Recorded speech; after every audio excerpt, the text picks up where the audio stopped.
Jacek, I work at Software Mill. We are, well, software engineers, as probably most of the people here. But what is unique about us, as Pavel already told you, is that we have a flat structure, like completely flat, no managers, and our company is completely transparent, also financially, so like everyone knows what's happening. So if after this talk you're eager to talk about either Monix or how flat companies work, please feel free to catch me. Today we're going to talk about Monix and reactive streams. So this is the reactive track. And most of the times when you hear about reactive streams, it really depends from which world you come. If you come from the Java world, you may have used Reactor or RxJava. If you come from the Scala world, you probably have heard about Akka streams, but Monix is another project that is also an implementation of Akka streams. And this is what I'm going to cover today. So we'll start with a quick recap what reactive streams actually are, then a quick recap what Monix actually is. There will be another talk about Monix today, so I will only be covering a part of it. The other part will be covered later. Then I will describe the example that I want you to show, and then we're jumping straight into the live coding part, which is the main part of this talk. So stream processing. I think most of you are aware what a typical stream pipeline looks like. So you have some kind of source of your data. You can call it a producer. You have a destination for your data. You can call it a consumer. You have a number of processing stages in the middle. And then you have data flowing from the producer to the consumer. So this is pretty straightforward. But now if you start thinking about possible problems that can happen in such an architecture, you may think of a scenario where the producers are faster than the consumers. So any of the previous stages is faster than the next stage. And then there is a problem with some excessive data that is there. So now there is a number of ways to handle this excessive data. For example, if you look at the low-level networking hardware, then the way to deal with excessive data is just to drop it. Well, this is not the best way when you are processing data in real system, because usually you want all the data to be processed and not to lose anything. So then another approach is just for the slower part to block, because when the slower part blocks for the time it needs to process the data, then the faster part just needs to wait. And then we come to the reactive approach, which, as you probably know, is about non-blocking, about resiliency. So non-blocking is key here. And what reactive streams propose is a way for the slower consumer to somehow signal their demand for data to the faster producer. And this is called backpressure. And simply put, backpressure is, as I said, basically a way for a slower consumer to tell the faster producer how much data it needs at the moment. And then the producer is not allowed to send anything more than the consumer requires. And this is done asynchronously and in a non-blocking way. And this is the key for reactive streams. So these are basically reactive streams on a single slide, where you have non-blocking backpressure, which is a way for the consumer, a slower one, to signal demand to the faster producer. Now there's a number of implementations of reactive streams. Each of them has its own naming for the components. Since we'll be talking about Monix today, I'll explain the Monix naming for things here. So the source of data, the producer, is called an observable. Then the consumer is a consumer. This is pretty straightforward. And the intermediate stages are called transformers. So we'll be building our example pipeline here. So we'll create an observable, a consumer, and some transformers in the middle to see how we use the Monix APIs to process the data. So this was reactive streams. So now let's just have a quick glance at Monix, what it actually is. So Monix is basically a library for asynchronous programming. And it exposes a number of APIs that you may find useful. First one is a task. And task is very similar to a Java feature, with a single huge difference that it is lazy. So in Scala, the features are eager, which means that if you create a new feature, a thread is started immediately.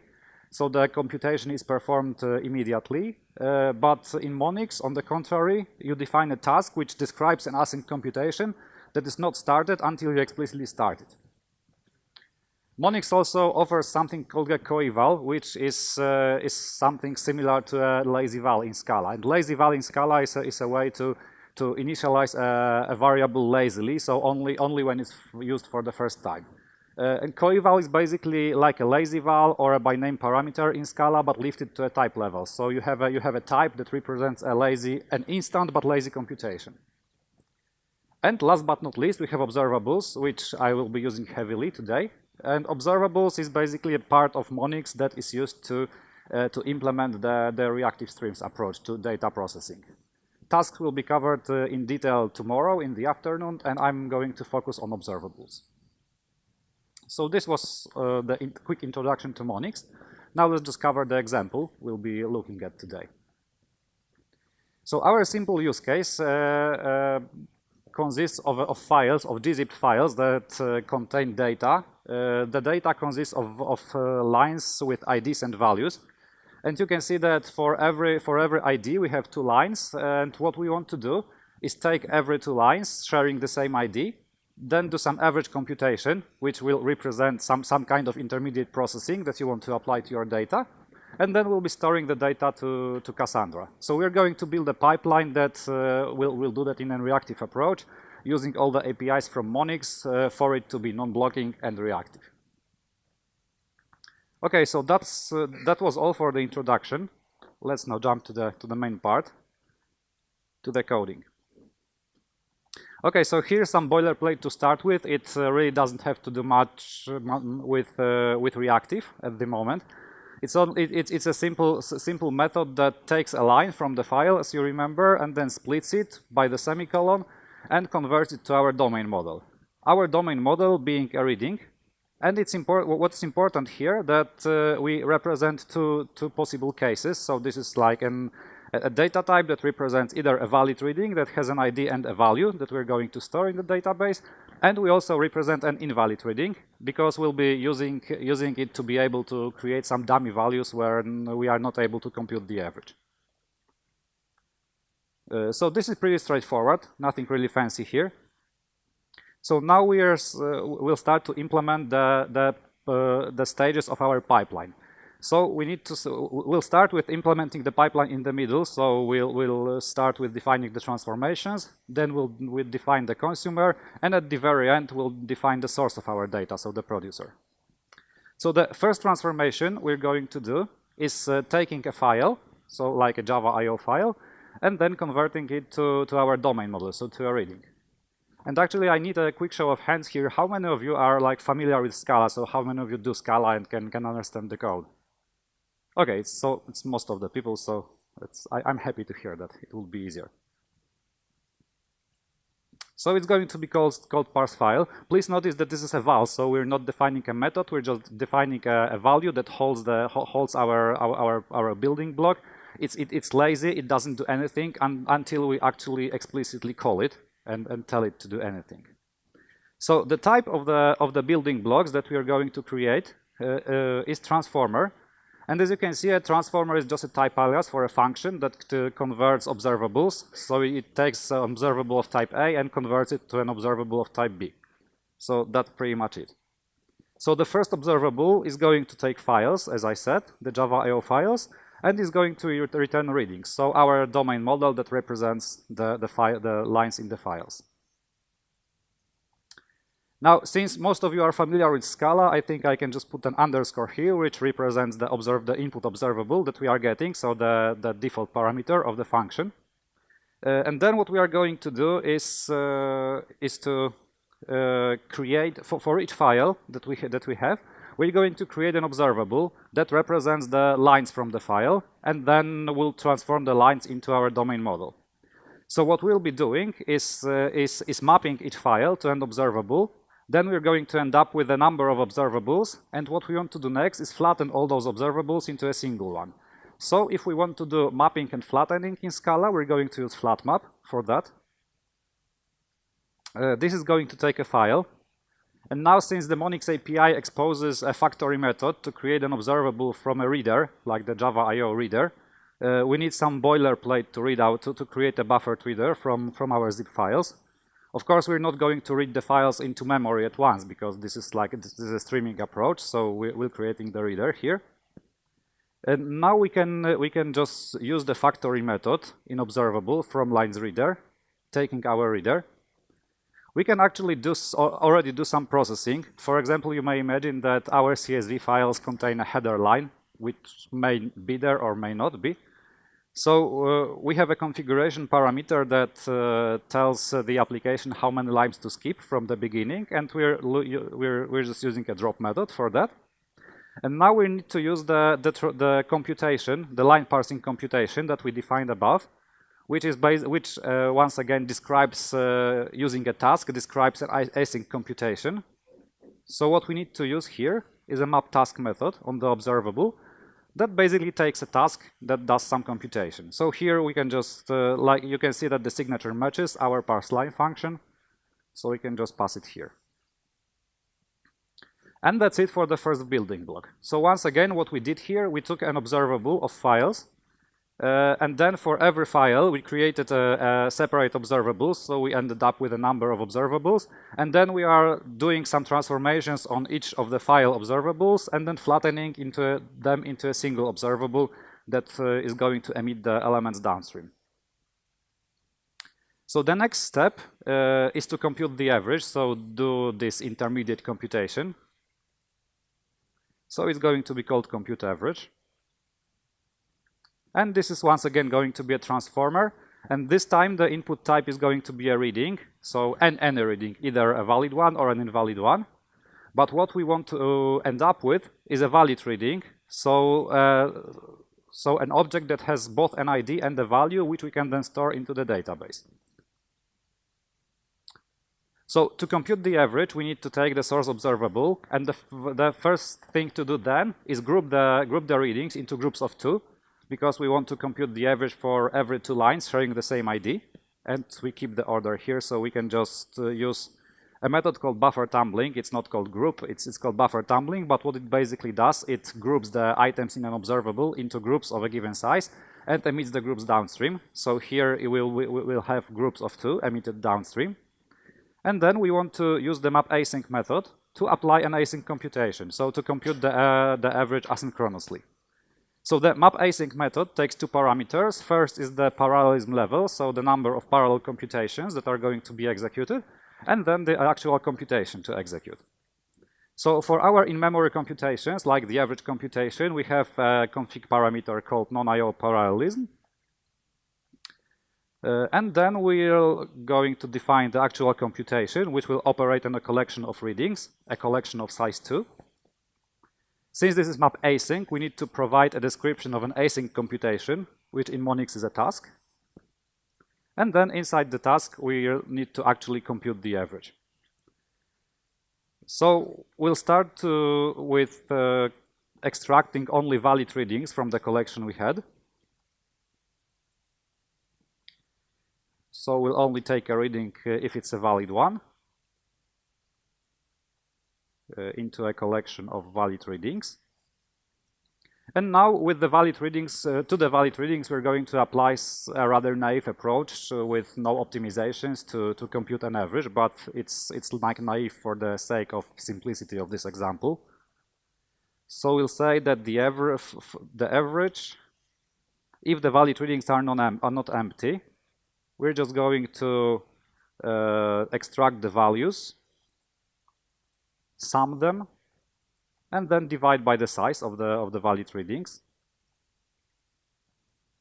Otherwise, which means if none of the readings were valid in the group of 2 that we received, we're just going to return a dummy value of -1, so that we always have a valid reading which has both an ID and a value, and we can store it into the database. So the last step to do here is to actually return the domain representation of the average, which is going to be a valid reading. And now, as an input of this step, we receive the readings group, and like we can now benefit from the fact that even an invalid reading has an ID in our domain model. So here we are safe to just take the first reading and take its ID, and it will always be there even if the value was invalid. So we can just say readings had ID here, and as the value we're using the average. So to sum up this step, we took an observable of readings, either valid or invalid. Then we used buffer tumbling to group the readings into groups of 2. And then we use map async to execute an asynchronous computation on those groups of 2, which basically computes the average and then passes the average downstream as represented by a valid reading in our domain model. So those are actually the two processing stages that we are going to use. What I want to show now is how to combine them in a single one. This is pretty trivial, but still it's sometimes useful if you have a number of stages that you want to like merge together and use them later as a single one. So we're going to call it process single file. And now this is once again going to be a transformer. This time we're going to start with a file and end up with a valid reading. So the previous one, the parse file, as you can see, it transformed the file in an observable of files into an observable of readings. And here we're going to transform an observable of files into an observable of valid readings. And here the API is trivial because we just use the transform method and provide the transformers that we want to use. So the first transformer we're going to use is the parse file one, and the other one is the compute average. And this is a way of combining multiple transformers into one, and then we'll just be able to use the process single file transformer later when building the entire pipeline. So we have now implemented the intermediate stages, and as I said, we were going to start with the intermediate stages, then implement the consumer of our data, and only as the last step we're going to implement the source. So now it's time for the consumer. It's going to be called store readings, and now the type is different since it's not a transformer anymore. It's like a sink for the data. So the type is consumer here. The input type for the consumer is a valid reading, and the output type is unit, which basically means that it describes a consumer that takes valid readings and then does something with them. But what we actually care about is the fact that the computation finishes, and we are not interested in the actual output value. And for creating a consumer that it's actually going to store the readings in parallel into a database, we have a useful factory method called consumer for each parallel async, whose syntax is similar to the one of map async, so it takes a parallelism level. And now this time we are going to do some I/O operations, so we have a separate parameter for that because we may want the parallelism level for I/O computations to be different than the non-I/O one. And the other part is basically a description of a computation that does the actual storing. And for it, we have some reading repository that has some safe method. The only thing you need to know about it is that it takes a valid reading and returns a task of unit. So I'm not going to go into details because it's not relevant here. So what we did now was creating a consumer, so the sink for our data that takes a valid reading, stores it in the database, and afterwards it just returns unit, which means it signals the completion of the computation and doesn't return any particular value. So now we have almost all the building blocks, so the processing stages, the target for our data. So now we need to define the source and build the entire pipeline. So this is the first time we're going to create an actual method that will actually be doing something. It's going to be called import from files. And it's going to return a future of unit. So normally if you define computations in Monix, you use task, not future, but here I'll also quickly show how you can obtain a future from a task, so actually run the task. So we need to start with taking the actual files that we want to process. So we have a config parameter for the directory, so we just say list files on the directory and store it in a variable, the value actually. What we're going to do now is do some logging so that we know what's happening. We're going to record the start time so that we can measure how long it takes. And now we start to build the entire pipeline. So we start with an observable. And the entry point of our pipeline is going to be the collection of readings that we just obtained from the import directory. So we're going to say from iterable here and just pass the collection of files that we have. Now we are going to use the transform method to apply the transformers we just created. And since we have combined our two transformers into a single one, we're going to use the single one, which is process single file. And now we would need to attach the destination of our data, so the consumer. And for this, we have the consume with method. And it takes the consumer. So store readings. And now you can see that, so this is the entire pipeline. That consists of three rather simple steps. You still can see a compilation error here, which says that actually the pipeline describes a task, so a computation, and we want a future. So to obtain a future from the task, we just use the run async method. That gives us a future of type unit. And that's pretty much it.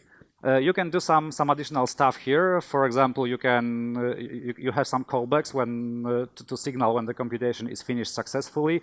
So here we want to do some logging and compute the elapsed time. We also have some callbacks for error handling. So we get an exception and then we can do something with that. And now that's pretty much the entire pipeline. So now we just need an application to actually run it. So now here there is nothing fancy because we just load the configuration, create the repository, create the importer, and actually run it. So now let's see how it behaves. So what we have here is Cassandra running in a Docker container somewhere here. We have a readings table that is now empty. We have SBT here, and let's try to run it. And we can see that the compiler is not happy yet. So the reason the compiler is not happy is that we are doing some asynchronous computations, but we didn't provide any resources for that computation, so any thread pools. And here you can see two kinds of errors. First one, that for the onComplete method, it needs an execution context, so the Scala representation of a thread pool that is going to be used for async computations. And also that run async on the pipeline needs a scheduler, which is the Monix representation of a thread pool. And actually, a Monix scheduler is an execution context, so we can just create a single execution context to be used for those two tasks. And now I'm going to do something dirty here, so just use the global one from Monix, which is similar to the global execution context in Scala. And now actually the reason that the compiler tells you that you are missing the execution context is that it makes you think of what resources you want to use for the async computations, because we're doing some I/O stuff here, we're doing some non-I/O stuff, and in production it's really important to carefully think of what thread pools you are using for different operations so they do not block each other. So normally it's not the best idea to use the global execution context for everything, but for the sake of this simple example, we're just going to make the compiler happy. And use the default Monix scheduler. So you can see that the import is pretty similar to the global execution context in Scala, just that you start with Monix execution scheduler.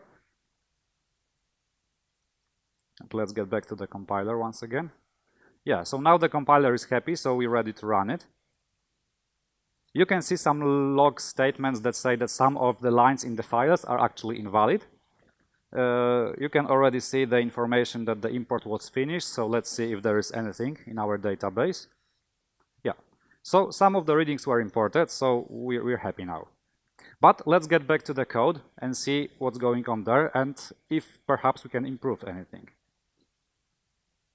So if you have a look at the average computation, you can see that we use map async here, which what it does is launching a number of computations in parallel, for speeding everything up. And now here, when parsing files, so converting the lines into our domain model is also something that could be parallelized. And you may wonder, why didn't we use map async here? So the reason is that map async, the built-in one, behaves in an unordered fashion. So it launches a number of computations, and then as soon as any of the result is ready, it's passed downstream. So this is fine when we are computing the averages, because we really don't care about the order. It can just execute in parallel, and as soon as it's ready, it can be emitted downstream. But when we are parsing the lines, we still want the readings sharing the same ID to be emitted downstream one after another. So we can't really use the async variant, the unordered variant here, because the order can then be mixed and the readings with the same IDs will not end up next to each other. So what we would like to have here is an ordered variant of the map async. So this is actually not trivial to implement, and this is perhaps the reason why it's not a built-in one. There is a pull request into Monix discussing this and ways it can possibly be implemented. But we can do a simple workaround, which is not perfect, but still it should help to parallelize things a bit. So let's try to implement the map async ordered variant ourselves. So we're going to create a method here called mapAsyncOrdered. Now it's going to transform observables, so it needs two type parameters for the input and for the output. And its signature is going to be similar to mapAsync, so it's going to take the parallelism level, that is an int, and a description of the computation that we are going to apply asynchronously. So you already know that to describe a computation we're using a task in Monix. So we need a function that takes a value of type A and returns a task of type B. So basically describes a computation that asynchronously converts the observable. And since we want to use it as a part of our pipeline, we want it to be a transformer, so a function that converts two observables between types A and B. So the approach here, once again, we're starting with an observable of type A, and the first thing we do is just to use the map method on the observable to map the value to a task. So we're just mapping with the f function, and it's important to remember that we didn't start any computation yet because we just applied the description of the computation, but the tasks are lazy, so nothing is launched here. This is still a description that does nothing before we run it. Now we want to use buffer tumbling once again, the one that we used while computing the average. So buffer tumbling will create a groups of tasks to execute. This time the number of tasks is defined by the parallelism parameter. And now we're going to use flatmap, because this is the universal tool in Scala. And here we're going to receive a number of tasks. So we have a number of tasks, and then we want those are actually tasks of type B, and we want to create them, convert them into an observable of type B. So we can use a built-in combinator on task here called task gather. And what task gather does is something very similar, or actually almost the same as future sequence does in Scala. So it takes a sequence of tasks of type B and converts it to a task that represents the sequence. So in general, it's like applying the traverse combinator to a collection. And actually, there is a number of combinators that do pretty much the same. So you have task traverse, task sequence. You have task gather and task gather unordered. And how they differ is like is how much they keep the ordering of results. So task gather is an ordered variant. So the order of results is preserved, but the order of side effects may not be preserved. But since we don't care about side effects in the task, but we only care about the order of results, it is enough for us. The gather unordered variant doesn't care about neither of the orders, so neither the side effect order nor the result order. And on the other hand, the task sequence takes care about everything, so both the side effects and the results are ordered. And here in task gather, the side effects may not be ordered, but the results are ordered. So we're going to assign it to a variable called gathered actually. Let's just see that the type is actually what we expected. So yeah, we took a sequence of tasks of type B, and we ended up with a single task that has the entire sequence of results inside. So now we want to convert it into an observable of type B. So we'll start with saying observable from task and use the task that represents the sequence. But this is still a task, an observable of sequence of B's, and we want an observable of B's, so we need to flatten it. And to flatten, we of course can use flatmap. And inside this flatmap, we need a method that takes a sequence and converts it into an observable. So we've already used it when creating our pipeline here. It's called observable from iterable, so we can use it once again here.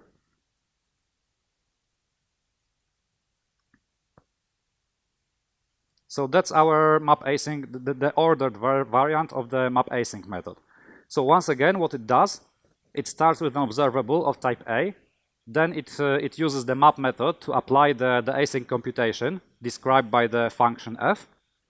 Then it groups the tasks into groups of the given whose size is the given parallelism level, and then it uses flatmap to actually convert a sequence of tasks into an observable of the results. So the parallel part here is the buffer tumbling, because so we're going to take a number of tasks, and then the task gather is going to execute them in parallel. So this is the parallel part here.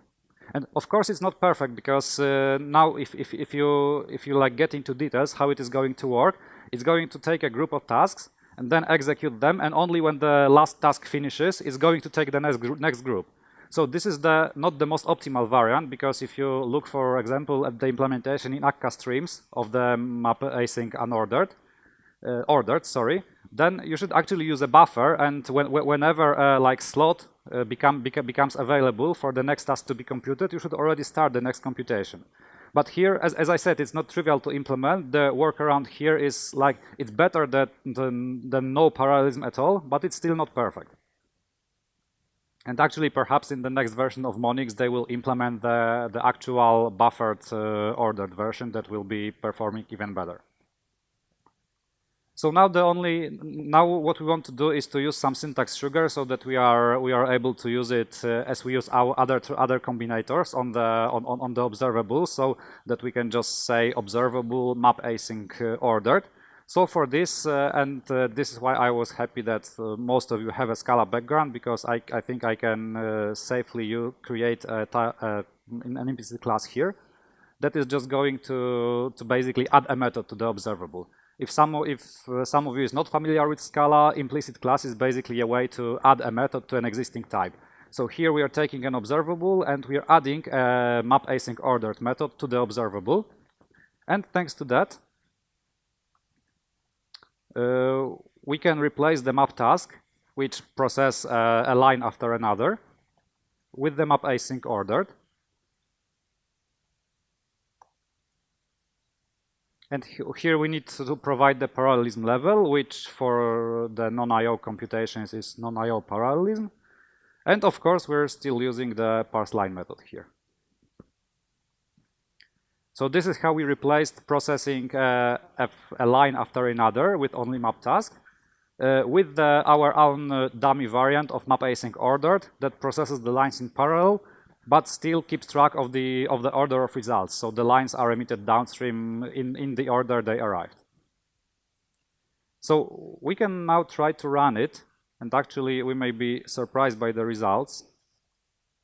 So let's truncate the table and run it once again.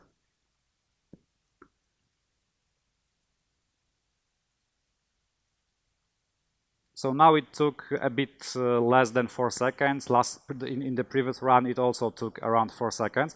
So now this should actually make you think about whether it's always a good idea to parallelize, because here there are some values, some like arbitrary values for the parallelism levels, and this may show, like I didn't run any extensive performance test here to compare how it behaves, but certainly you can see that the results are similar here with and without using the parallelization.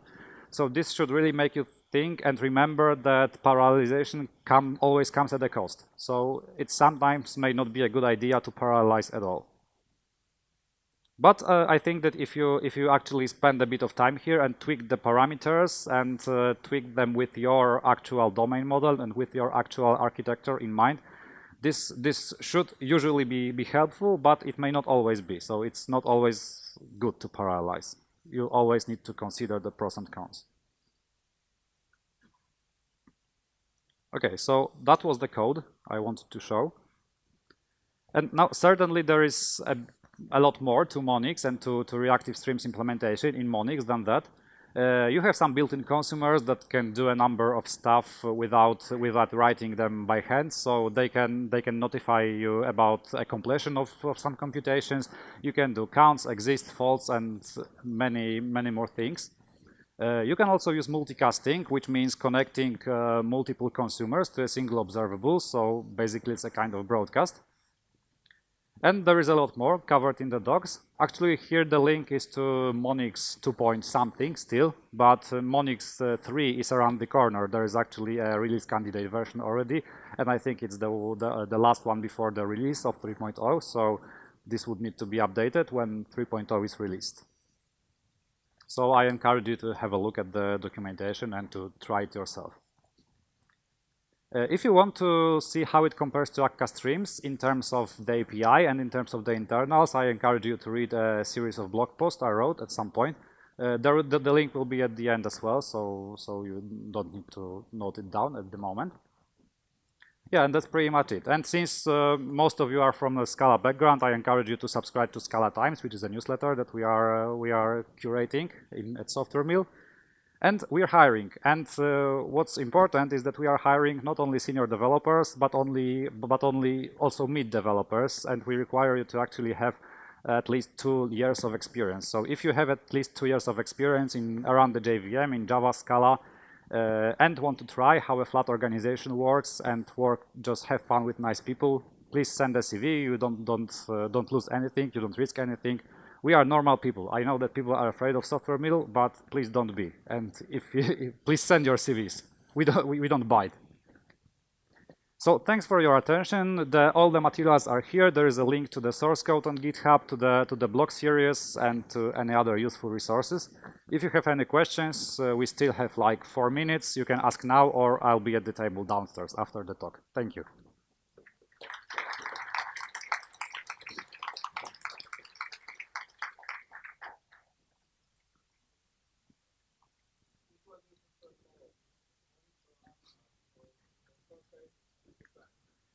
So the question is whether I prefer Monix or Akka streams. Well, it depends. It's always a good answer. Actually, I have more experience with Akka streams because I've only seen and used Monix in a single project, and I have more projects with Akka streams. So I think that if you want to start, and if you want to start with reactive streams, Monix has like less steep learning path, because Akka streams, when you first use Akka streams, you need to, and you want to run the pipeline, then you are like bumped with an actor system, with a materializer, and if you've never used Akka before, you really don't know what it's about. And this is actually how Akka streams internals are exposed, and you need to at least a bit understand it, what's going on. Monix is simpler because, as you can see, we really didn't touch any internals here. We just used the APIs and it worked. So for a start, I would say Monix is easier. But on the other hand, I think Monix is much less popular. So Akka, if you hear about reactive streams in Scala, usually people are using Akka streams. For Akka streams, you also have Alpaca, which is a set of connectors similar to Apache Camel. So basically for doing integrations with Akka streams. Actually, Jacek Pustelnik is going to have a talk about Alpaca later this afternoon, so feel free to come and listen about it. So I think Akka streams is like more popular and you can get more support. I really didn't see. I've seen projects using Monix, but not as many of them as those that use Akka streams. So this is really a matter of preference. And also, if you look at the APIs, like when I first came to Monix, I was using Akka streams for quite some time, and I was like the naming in the Monix API was really not intuitive for me, because like I was used to the naming in Akka streams, and Monix does it in a completely different way. So the capabilities are pretty much the same, but you need to get used to the naming. So to sum up, for a start, without like touching Akka and actor systems, I would recommend Monix. But if you want to use something that is popular, that has good support and resources, Akka streams may be the way to go. Yep.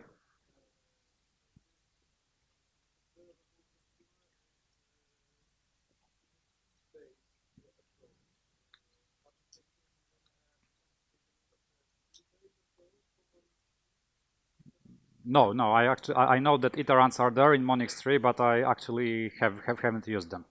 But I think there is a talk from Alex, the creator of Monix, at Scala World last year or two years ago. So if you want to learn about the internals of iterants, you can just see this talk. There is like no better source of information about Monix. Okay, I don't see any more hands, so thank you once again. And if you want to ask anything more, I'll be at the table downstairs. Thanks.